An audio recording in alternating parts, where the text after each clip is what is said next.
तो सखी कथा सुन करके गई और कथा में व्यास जी बता रहे, बोले लाला घर घर जावे माखन चुरा के आवे, और बोले गोपी नयो नयो नूतन नूतन माखन निकारे ताकि लाला को लोभ आवे चुरावे को। तो वो गोपी अपने घर गई, घर जाकर के वाने माखन मथो, और वो माखन मथते समय हमेशा तो यूं सोचती लाला मेरो खावेगो, मेरो पति खावेगो, मेरी सास खावेगी, सबके काज माखन निकालूं, घी बनाऊंगी। लेकिन आज वो दही मथते मथते मन में विचार कहा कर रही है, काश मेरे यहाँ को निकरो भयो माखन कभी श्रीनाथ जी पावे, और मैं जाकर के नहीं पवाऊं, वो मेरे घर आके पावे। सुबह ने कहा कि मक्खन निकाल करके मटकी में भर के, और मन में विचार करने लगी,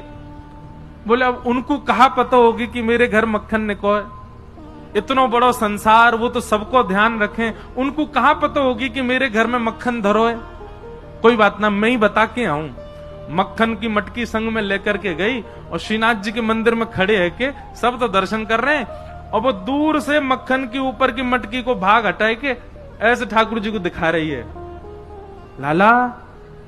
धौरी गैया के दूध को जमाए करके दही बनाए और वाकू मत करके बढ़िया मक्खन निकालो मैंने, आहा ऐसी सुगंधी आ रही है, कोई को ना दूंगी मैं, तेरे काजे निकारो है, तू आजा घर पे आके या कुछ चोरी कर ले जा, मैं कोई सो ना कहूंगी, तू बस चोरी कर ले जा। और ठाकुर जी को दिखा रही है दूर से मटकी। एक दिना है गयो, ठाकुर जी नहीं आए, दूसरे दिना फिर पहुंच गई,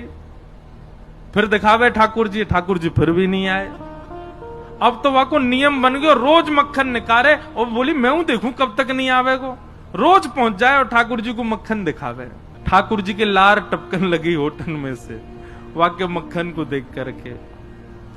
और वही समय सामने, अब श्रीनाथ जी तो बिल्कुल मूर्तिमंत है कि खड़े हैं, सब दर्शनार्थी दर्शन कर रहे हैं, सामने कीर्तन गा रहे थे श्री कुंभनदास जी, और कीर्तन गाते गाते कहा देखो ठाकुर जी के लार टपक रही है यहां ते, और लार टपकती देख के श्री कुंभनदास जी मन में सोचने लगे, हो जय जय को कछु भोजन को मन कर रो दिखे। तो ठाकुर जी इन अष्ट सखाओं से बात करते थे, तो जैसे पर्दा आयो कुंभनदास जी पर्दा के भीतर झांक के बोले, जय जय कहा भयो, कैसे लार निकल रही है। तो ठाकुर जी बोले, एक गोपी आवे, रोज आवे